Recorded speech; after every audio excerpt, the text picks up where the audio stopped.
All right, designers. I am recording here today in another part of our shop, and I'm just going to go over the slides for this week's work. It's actually the slides introducing our final unit. It's major project or unit 4. And really it's just the semester final. It's our final unit, number 4. And there is like a theme of process, but actually overall it's going to be like a open choice. Like you're going to choose which of the options I provide you. Not totally open. I'm going to give you some options you're going to choose. And they're all based on process. So there's no demo videos, there's no materials videos or suggestions for me to get. This is kind of that part of the syllabus materials portion where I said, you're going to decide what you need and be open to getting different materials and finding what you need for your particular piece. That's where this particular project comes into play. So yeah, I guess let me go ahead.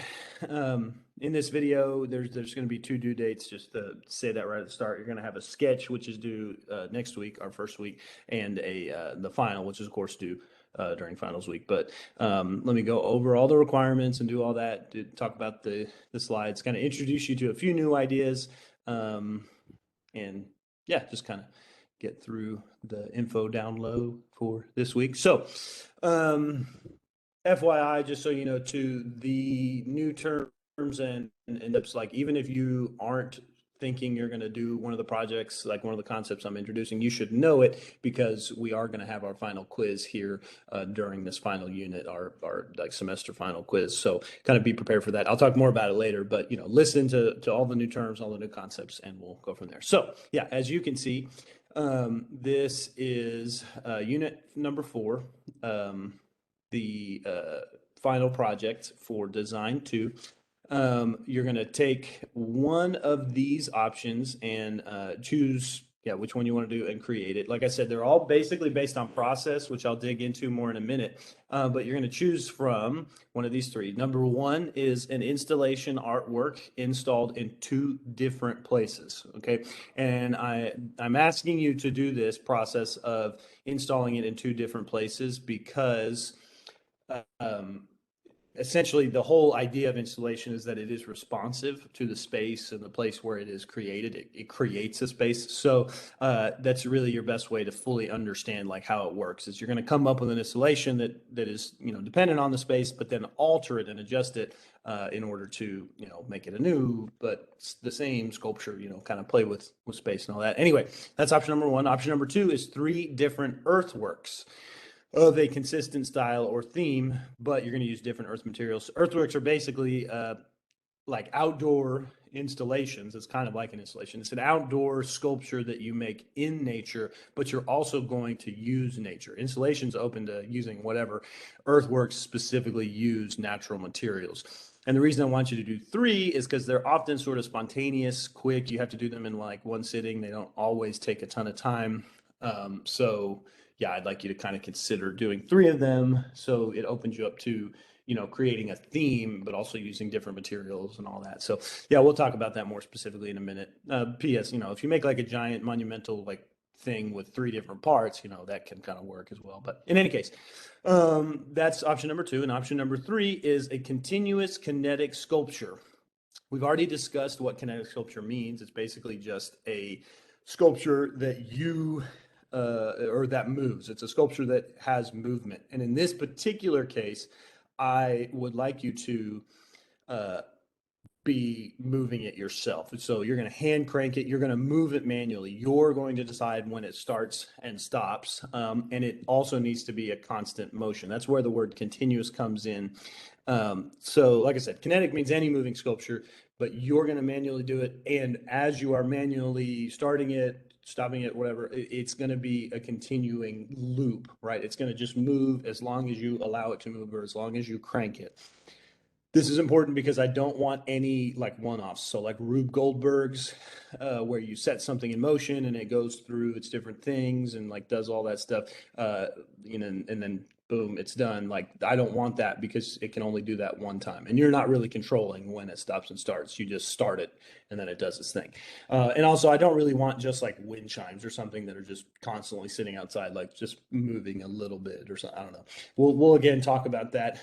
Just so you guys know, for anybody who's unfamiliar with the Rube Goldberg, it's just essentially one of those things where you like say you start like a marble down a little course, and then it hits some things and like passes over some mouse traps and like hits a fork that flings another marble into another part, and then it goes down the chute, and basically at the end of it you have like scrambled eggs and bacon on your plate, or I don't know, all that sort of stuff.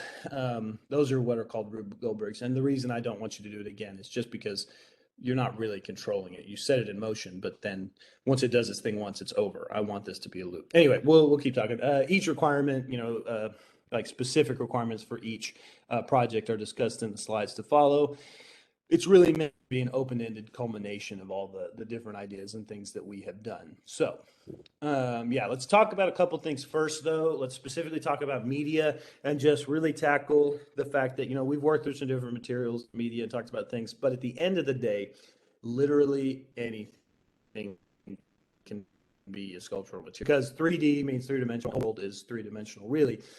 At the end of the day, we're kind of open to the idea that everything can be used as a sculptural object. And that's what gets us into this new subject of found object. So yeah, as we talked about, you got wood, clay, stone, plaster, metal, nature materials, water, ice, foam, paper, bamboo, wire, whatever. All those things can be sculpture materials, but you also have any like combination of real objects. The real objects are made of those things, and so they're just already shaped, and you're going to introduce them to your sculpture. Literally anything can be the sculpture material. So that's what we call a found object. A found object is a object that's already finished. It's a thing that's usually not used for art.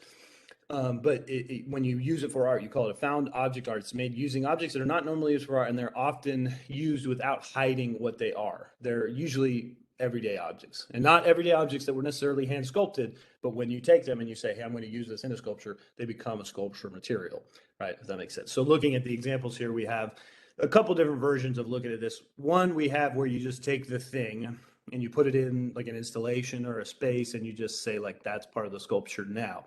Like the fountain here done by Marcel Duchamp is just an object turned on its side called art.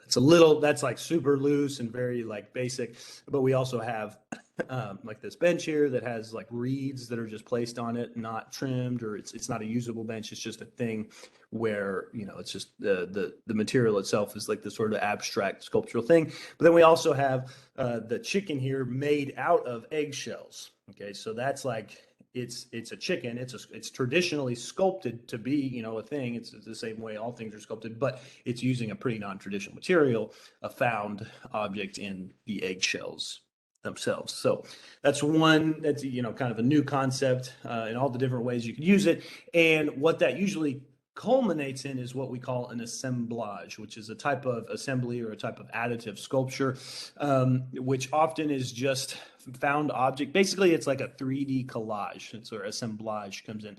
3D collage, taking different types of objects, putting them together, and just seeing visually what that means. So we see Rauschenberg's just like that taxidermy goat with a tire on it, and then he has actual art that he made, hand painted or hand sculpted behind it, but like the objects added to it are found objects just placed there. And Louise Nevelson is famous for all of her different just like found things put together, painted one color to just see again what it does with space and depth and all that sort of stuff. So that's found object and assemblage are kind of two new things, and I think they help you. They're things you should know about leaving this class, and they help you with the assignments. But let's now dig into what exactly all the different assignments are. So option number one is installation. It is, as we talk about this, let's get into where installation and these kind of things kind of got started. Again, I want to give you some background, the sculptural background and where this comes from. So moving into the 20th century, artists begin to think about the fact that, in like academic Western civilization art, like capital A art, we often had left behind ritual and left behind process, and we're not thinking about like the actual joy or the depth or the difficulty of making an art piece, and we were just thinking about the finished object. So they started wanting to look back at things where the act of making it was just as important, if not oftentimes more important, than the thing itself. So that started this whole new concept. It started performance art, which we'll kind of show in a minute, and it often looked back at like kind of tribal arts and old rituals and things of like the older, like ancient world. But it did lead to the idea too of like altering a space, that again, interacting with an art, the process of even viewing it is a part of the art itself. So that's where installation comes in. Viewers in an installation, it's basically a sculpture that is a space where people can interact and people are taking part in the piece of art. It reflects that space. It is a part of that space. It's creating that space. So yeah, there's that. We also have guerrilla art, which is art that is sort of secretive and placed in the world with us. It's often hidden messages, things that are not meant to be super obvious to just like the everyday viewer. I mean, maybe they are, maybe they aren't. I don't know. You can think about graffiti or tagging or any kind of like I said, secret messages hidden or just art hidden in the world around us. So those are kind of different sorts of process art, again, because the life of the artwork now being in the world is different than just being, hung on a gallery wall or something. A good example, and it's one in the pictures here to the right, is Ai Weiwei's. This is an example of a good like installation art, not guerrilla. I'm just making sure you know the term guerrilla art, and that it ties to graffiti and all that stuff. But installation art here is really well shown in Ai Weiwei's sunflower seeds exhibition. Now this piece was, this interview here that I have linked, you can go watch it on your own. It discusses the impetus and sort of the process of the making of these sunflower seeds. And honestly, the process of this is much more important than the final project, I think. He basically commissioned this town in China to make these like millions, possibly billions of little porcelain, probably just millions, of little porcelain sunflower seeds. These are not real sunflower seeds. They're actually made of clay and fired, all that stuff. And in the piece, you can walk around, pick them up, feel them, move. You get to move around in them. So it's a true installation. And in the interview, he talks about all that and the process of making it. So it's a good reflection on process as well as what it means to have an installation. So continuing to kind of just think about this, like I said, we kind of reflected as artists in the 20th century moved towards these sort of ideas of process being just as important as the finished project. We looked at kind of older, like ancient cultures. 20th century artists felt like there had been a connection lost between art and life when we started to separate art and make it this bigger, separate, like privileged thing. So looking beyond regular Western civilization, they often guidance and inspiration from like ritual paintings, like Navajo sand paintings that were often like a form of prayer or ritual. As I said, it kind of goes along with also like mandala paintings in India that again they're basically sand paintings that are done with like prayer and ritual. And just all these kind of things, even including like masquerades are also a part of like performance / installation art. You could actually think about like wearable like sculpture, like masks, armor, or like staffs or signs or things that that an artist can wear or put on or carry that become like again like a sculpture that's like a part of the world and the part of a performance. And just keep in mind, I'm showing you all this performance stuff for installation, but it also kind of the whole idea of all of this like process-based art, it applies to the earthworks and kinetic sculpture as well. So yeah, in any case, just kind of keep thinking on that. So talking more specifically, kind of bringing it back down to this option number one, installation is about sculptures that create a place or a space that you can often walk around in or be a part of, that they fill a space that are built to that space. We have two examples here. Louis Bourgeois' like giant spider that's built to fill this room in the gallery, and you have to walk around the arms to see it. You can't actually get in the cage, but you can like see all this stuff. We also have the Kienholz Hohengracht, which is the red light district reconstructed inside of a gallery using sculptural materials. Basically, and they have these mannequins to represent the people that would have been there in the red light district. And actually, this figure to the left is a real person. I got to see this in London, actually, and it is a pretty cool installation. It's building a building inside of a building, and you get to interact, you get to see it. It had all these nuances and things you could kind of see into or interact with. And again, the people were sort of represented as mannequins. I don't know, it was very cool. But yeah, it was a space you could interact with. You can think about pretty much like any sort of mall or airport art that is built to fit that space is an installation. It doesn't always have to be super interactive, but I don't know, ropes courses, this kind of like anti-gravity, I guess, like ball pits and McDonald's play place, all those things, they're like in a weird way like sculptural installations. And so now, to be fair, I guess you don't always have to be super interactive. It can also just be that you're walking around inside of the space, like the Keenholz piece here. You don't really do anything. You're just able to move around inside it. So don't get caught up on thinking that it has to be interactive, but it can be. Any case, so your specific requirements about option number one are that you are going to design an installation art piece, and then you're going to install that design in at least 2 different places. Again, it's the same sculpture, but you're installing it in 2 different places. And you should find spaces where you're going to have to at least like a little bit adjust exactly how it works. Again, because I want you to see think about how space changes the actual sculpture itself. So you're going to install it at least 2 different places. The key is to adjust accordingly. It has to be big enough for you to interact with or be a part of. Again, you don't have to interact with, but you do need to be able to move around and like interact space-wise with it. You don't have to actually do anything necessarily, but just think about it. It takes up space. There must be some portion. This is like the one little extra asterisk I'm going to ask for. There must be some portion that is a found object sculpture. Okay, so just like a thing that's placed there. So think about that. Don't forget that. Must have a found object part of it. And then, yeah, the only other requirement from there is that it can be anywhere, but it must be safe, it must be legal, and should be environmentally friendly, or must be ideally. But yeah, obviously, probably a space you live in or work in is going to be best. But just be sure you're being safe, being friendly, being legal, all that kind of stuff. But it's a fair.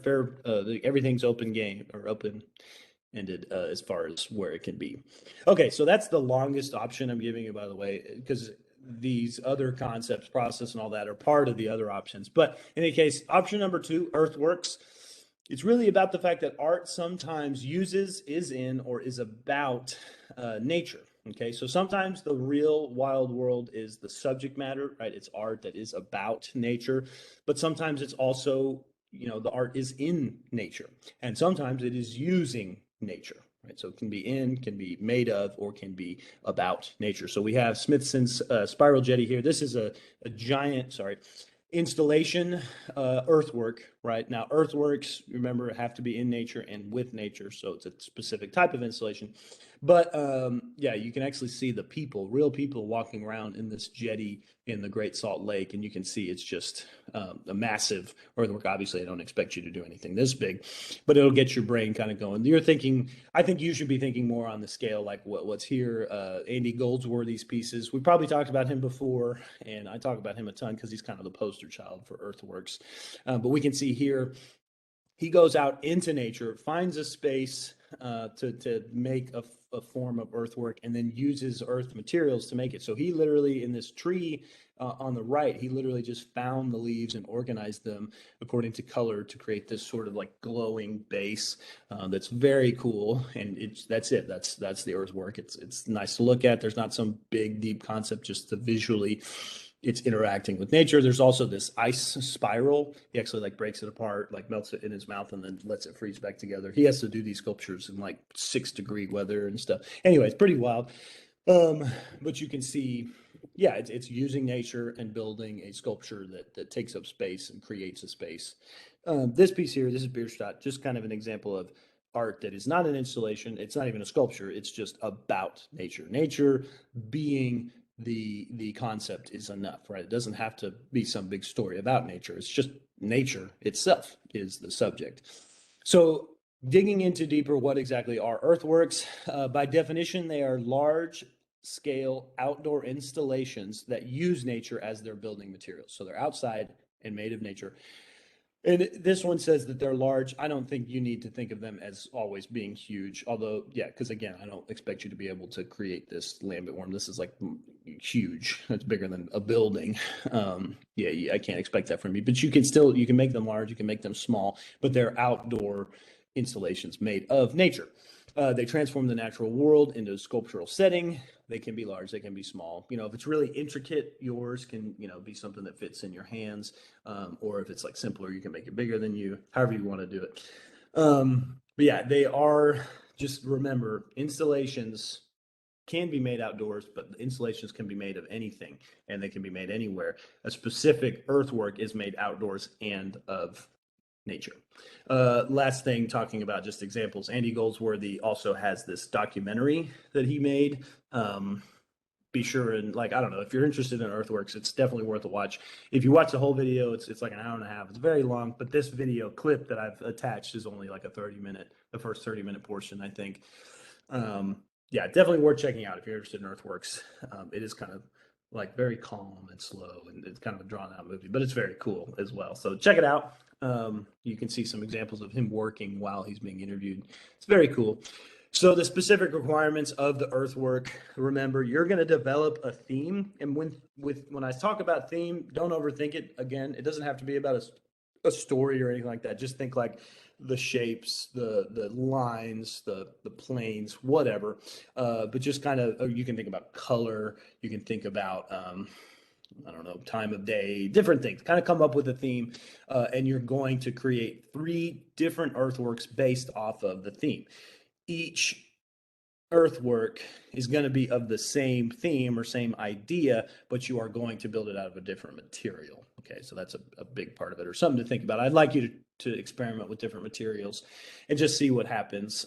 If you need, if you come up with this really brilliant concept that is based on the material, just email me. We'll figure it out. Also, again, remember, I said 3 different ones, but that's, depending on the depth of it. If like this one here, the cairns in the side here, this is obviously, he built 8 of them. If you did that, I'm open to that kind of constituting all of them, because they're big and they are the same material, but it's kind of got this whole different feeling of filling up a bigger space and all that stuff. So I don't know, because the size is sort of open-ended, just be sure you put effort into it. Be sure it lends itself to being an interesting sculpture. It could be very small. It could be the size of your palm, like I said. If it's intricate enough and interesting enough, of course, you'll probably need to build 3 of those. But anyway, just kind of start thinking about good earthworks that you want to do. Can be created anywhere outdoors, but again, be safe, be legal, do not damage the surroundings, and be prepared to clean up after yourself if you need. Often nature sculptures like stone stacks and stuff like that, leave them. Although if it's a real big one, it might fall on somebody. You might just take it down, clean up after yourself. Obviously, like an ice sculpture, you're not going to be able to do that right now in Texas. But if you were to, you could just leave it. It would melt, take care of itself. Little water channels, things like that. As long as it's not damaging and not dangerous, you can probably just kind of leave it. But if you think it might be dangerous at all, or if you're basically wondering if you should clean it up, you should probably go ahead and clean it up. In any case, yeah, those are the requirements for option 2. So option number 3, the last one, is a moving sculpture, a kinetic sculpture. So kinetic sculpture refers to any artwork that incorporates real movement as a part of the expression. I like these, they're very cool, but do note these are basically just simple. They're not really just wind chimes. I mean, they have this kind of layered, multiple joint type of movement. If you're going to do a nature, like a wind-based kinetic, I'm kind of more okay with it. But just don't oversimplify and I don't want something that just barely moves in the wind a little bit. But in any case, these are good examples of moving things. But a better example is Calder's Circus. Remember, these kinetic sculptures are actually animate, and I would like you to do something that you are animating. You are moving it, you're cranking it, and you decide when it stops. Here's a video link to Calder's.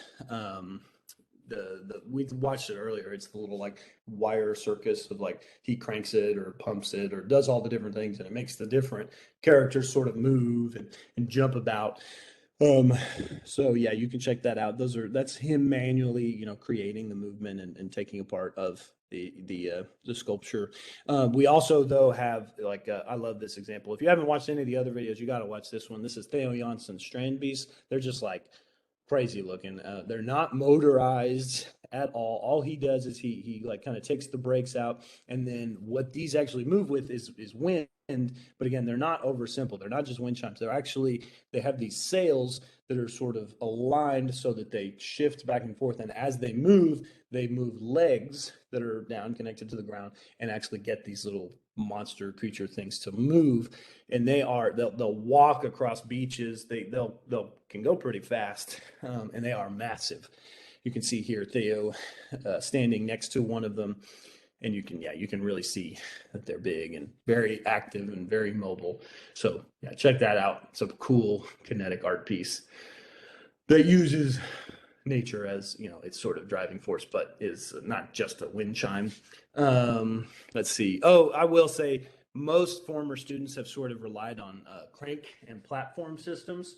So this is like almost like a car. It has like a crank shaft that goes all the way through this like bottom portion down here, and on that shaft are different shaped gears or just kind of circles or objects that actually will push and move things that are up on top of the platform above it. Kind of same down here. You can see the actual crank in this one. It's just a circle, kind of a handle that moves it in a circle and then adjusts or changes the shapes here. This is a good like traditional way. It used to be the only way I allowed students to do this, but I don't know. I like this being more open-ended. But yeah, just something to think about. There's lots of YouTube videos on how to get this sort of crank system sculpture done. Here's an example too of like a simpler one where it's just little gears on the right here. But in any case, yeah. So the actual requirements are that you are incorporating movement into your design. As you create the motion, it needs to be possible to make it continuous. Remember, it can't just happen one time. You need to crank it or you need to turn it on and be able to turn it off. You need to create a cycle of movement and can keep it going. Okay. Rube Goldberg's, like I said earlier, just setting the marble and letting it go through its little course and then end. That's not enough. Nothing like that. Nothing that just goes off once. No domino design. Anything you kick off, it happens once and it's over, does not qualify. I need you to keep it going. I'm kind of open to nature elements. Like I said, no wind chimes, but if you need to, like gravity or water or wind, move the piece as long as you can start it and stop it, I'm kind of okay. Just no boring things. Nothing just like kind of blowing or moving around.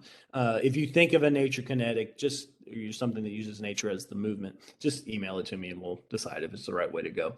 Again, size is sort of open-ended in this case. It's just as you need. Just be sure you put effort in and be sure it's interesting. So due dates. Number one due date is your sketch or your plan is due next week. Okay, so it's due after this first week. It's due on April 27th at midnight. Let's talk about it. It's any kind of like sketch, brainstorm, model, prototype, notes, any kind of planning activity that you do and you record, like some drawings, some notes, anything. You're just going to upload and you're going to basically pitch your assignment to me through that upload by midnight on Wednesday, April 27th. So you can add comments, to the assignment, whatever, upload scans, upload photos. I've already posted the assignment to Canvas, so you know the due date, you know what you need to be getting done. Upload whatever you have. These are just some like random Da Vinci sketches that I put here in the slide. But in any case, yeah, just get your sketches into me or your plan, however you want to think of it, by Wednesday of next week. The final itself is due 2 weeks after that. It's during finals week. You're going to take multiple photos, and if you're doing multiple installations or the multiple earthworks, you got to take a lot of photos. Just take lots of photos, multiple videos, as always, and you're going to use those as your upload. Multiple short videos, maybe. I know you guys know how to do reels. You guys know how to do snaps or whatever. You know how to do all the things. So don't act like you don't know, because you do. So yeah, get that done. And yeah, think about like a video and pictures of each one that you make. Post those by midnight on Wednesday, May 11th. So 2 weeks after the sketch is due, you got to have these uploaded. There will be another reflection also due that night. And take note that there is no late work option here. I mean, there's not really ever been, but you super don't have it now because I have to get grades in 2 days later. I can't genuinely like give any more time, even if I wanted to. It just like it won't work because I have to get grades in. So yeah. In any case, just get it done. Yeah, but also note, I'm giving you this sketch and your final, and that's kind of pretty much your last things. But there's one other thing. Don't forget your final quiz is going to be during the week before finals week. It's going to be another online open note. You'll have several days to think about getting it done. You'll work at your own pace. It is only one attempt, but all very open note, like I said, open slides. But yeah, just be on the lookout for that. Just in general, don't forget to do your sketch this week, and then we'll probably even just talk about final turn-in. There may be a critique. We'll kind of work it out later. Just look for the final turn-in to be reviewed before we're done. But right now, mainly focus on your sketch. Keep an eye out for the quiz. And yeah, that is kind of it. So let me go ahead and wind down. Yeah, I guess I didn't realize my video wasn't going this whole time. Oops. Well, here I am. No, you guys, you get the drill. Let me know if you have any questions. Send me any emails or anything. This might be my last video post. I'm not so sure. We'll see. But in any case, I appreciate you. Let me know if you have questions. Work on your sketches. Thanks.